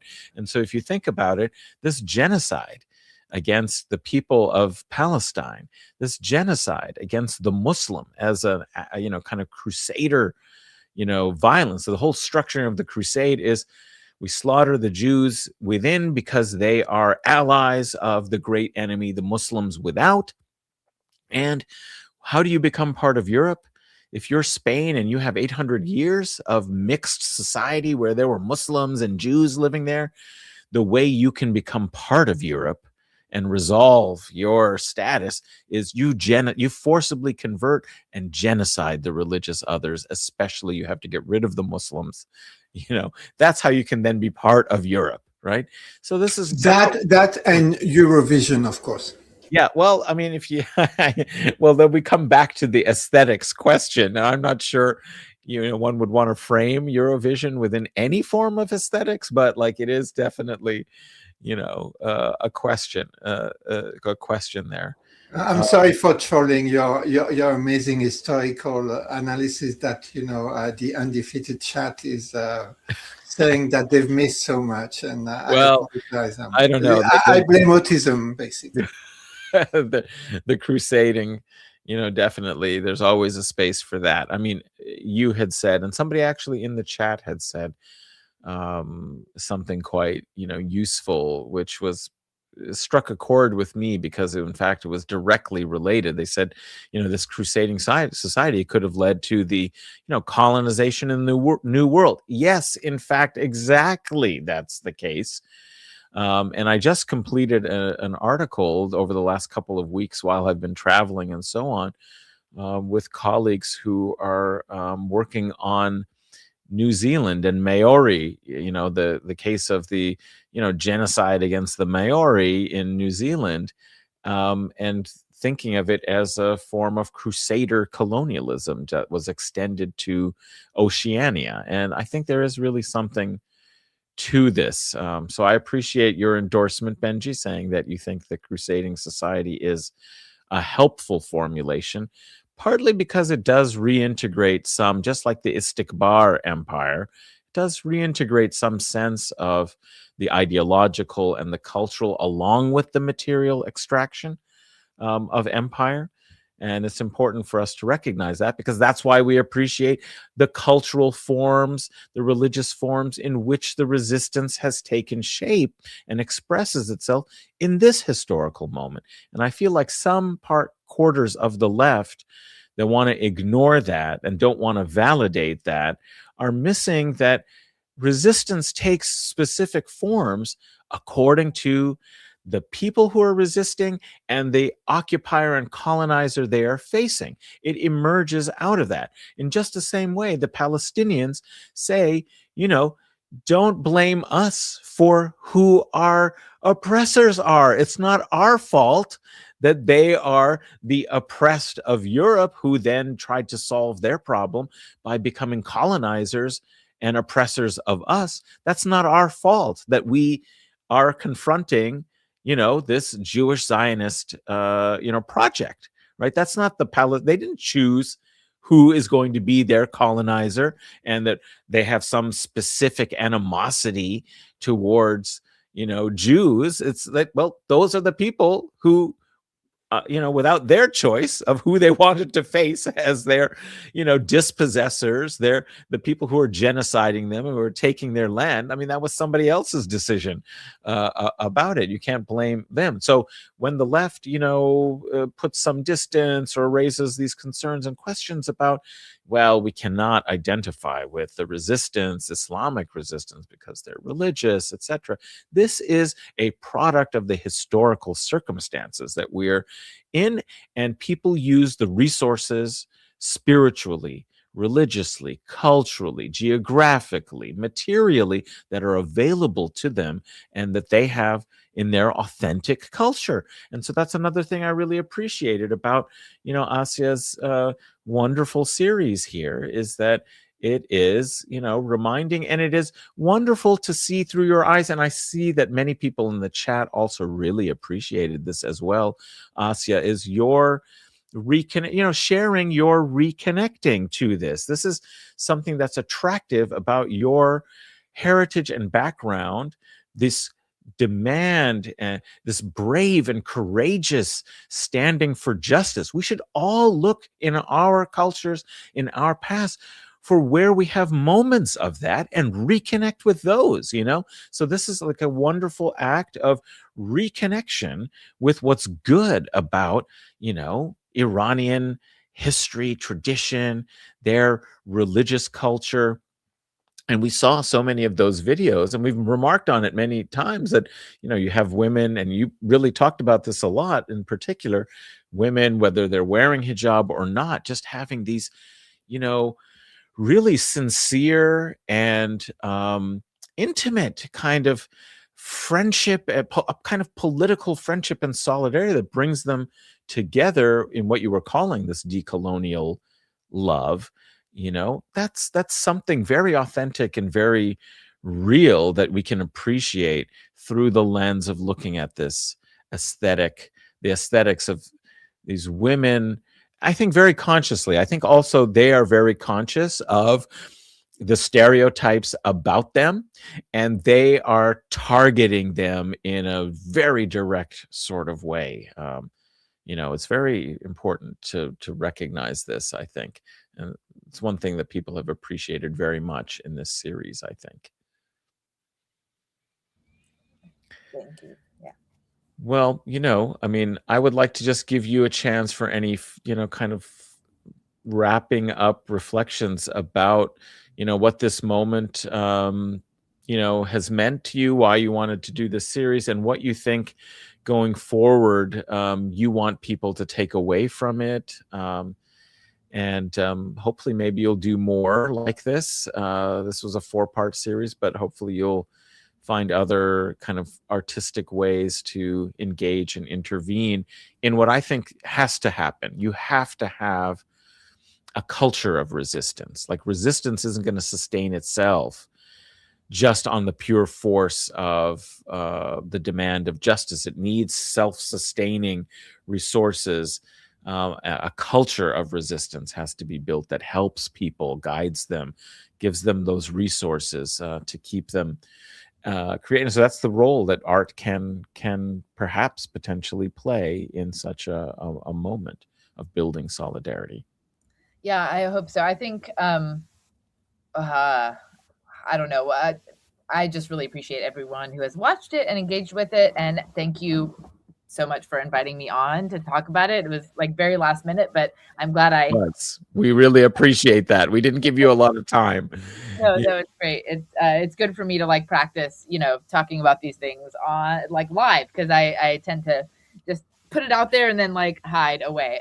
I think one thing that I found really powerful about the process was like knowing I was doing it just kind of for myself, and to put it out there and to see where it stuck, beyond trying to get it published or like trying to get, and I think that's like in the spirit of a revolutionary moment. Like, we need to just be self-motivating and like motivating each other to do this kind of work aesthetically, creatively. Yeah, it's obviously all, I did it all myself in my living room. So we have tools to do this kind of work that doesn't have to pass through any filters of academia or any, certainly not any corporation or anything like that. And yeah, we should use those tools at our disposal. And yeah, I appreciate you mentioning the reconnecting to Iran part, because that has been just such a moving experience, and it's only just beginning. I'm hoping to go back at some point hopefully in the near future and make a more material connection back to my country and my people.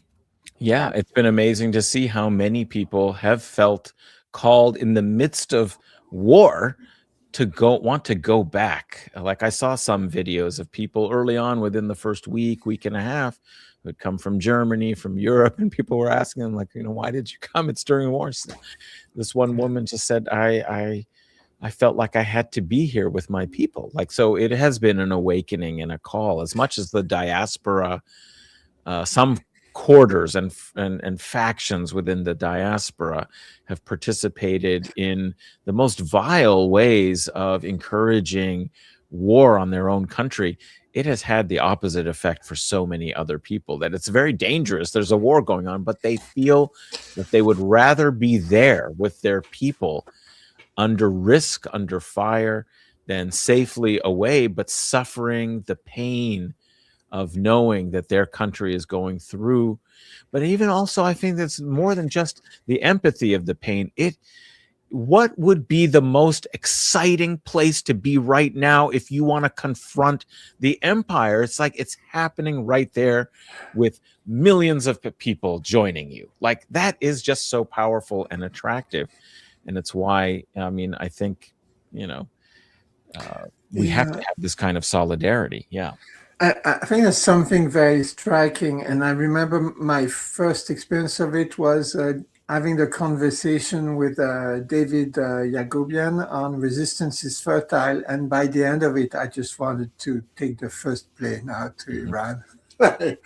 and I thought, well, this is something that David has. I thought David has this magical quality to make you want to know more, to make the Iranian society, the Iranian nation, like a living thing in front of your eyes as you listen to him. And not to take anything away from David, who really has this magical quality.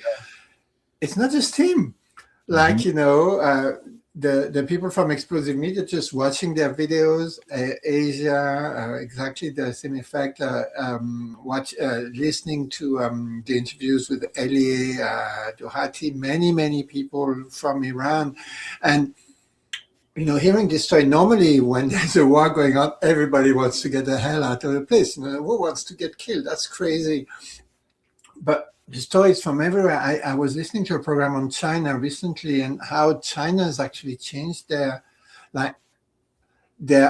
official China has changed their view of Iran, seeing it, stand up in such a way, and they are kind of having a new respect for Iran. And one of the folks who's kind of well connected to Chinese officialdom, if you like, and he said the thing that was one of the many things were striking, of course, already the military capacities that very few people knew about and were quite amazing to witness. And and Iran said they haven't shown everything and they haven't lied that much or at all that I'm aware of, so I believe them. But they said the most striking thing was those Iranian students in China literally flying back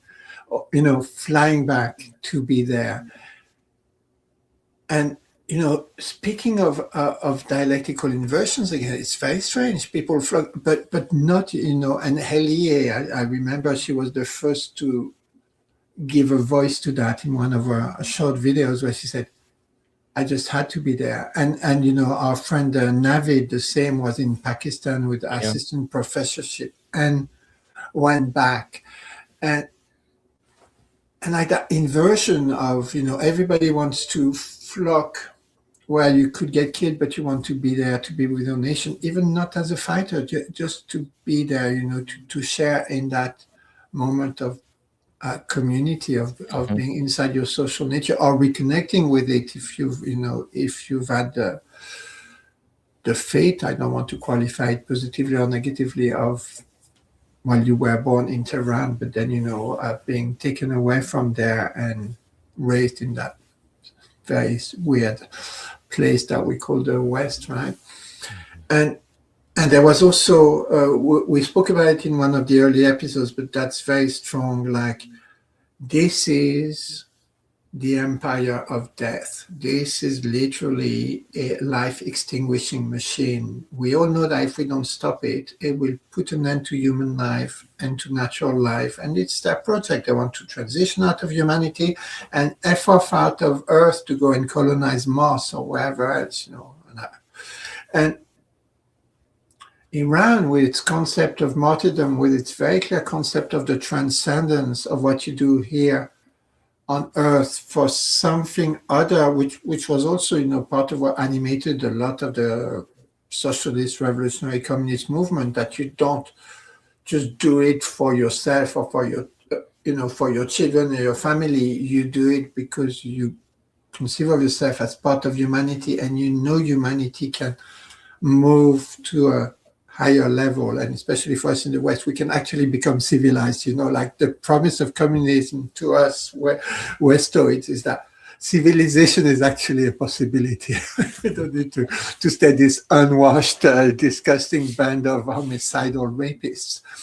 And but the transformation of death, because what does the empire threaten the world with is death. And I think it's something inside the political Shiism that, I as I understand it, again, I'm speaking from ignorance, and please forgive me, but correct me, I need to learn, that Khomeini himself made this very new theological innovation where I said, well, actually, Islam is for being political against injustice, and took up a lot of anti-imperialism and decolonial theory and aspirations, but in an Islamic frame. And death is, you want to kill us? Well, actually, we value death, but not because we're this death cult or stupid Western ideas. We're the death cult, so we should know. But because that is how you take value back from the imperialism, right? You extract value from our death? No, you won't extract value from our death. Our death, you know what they will do? They will build the resistance against you. And Yagubian was so eloquent when he said, in Iran, we know the names of our martyrs. We know them all. We remember from Karbala all the way down. They are still alive amongst us. They are alive because they're part of our system of meaning. They're part of our identity. And their life, their sacrifice is what makes our society alive. And I'm going to say it, indestructible by the forces of death. And that's how, Iran, in this very strange way, is giving material reality to that famous phrase of Marx. I think it's towards the end of Poverty of Philosophy, where he says, ideas become material when the masses take them up for themselves. And he couldn't know, and he didn't know that the idea that became the most material was this spiritually, religiously infused idea.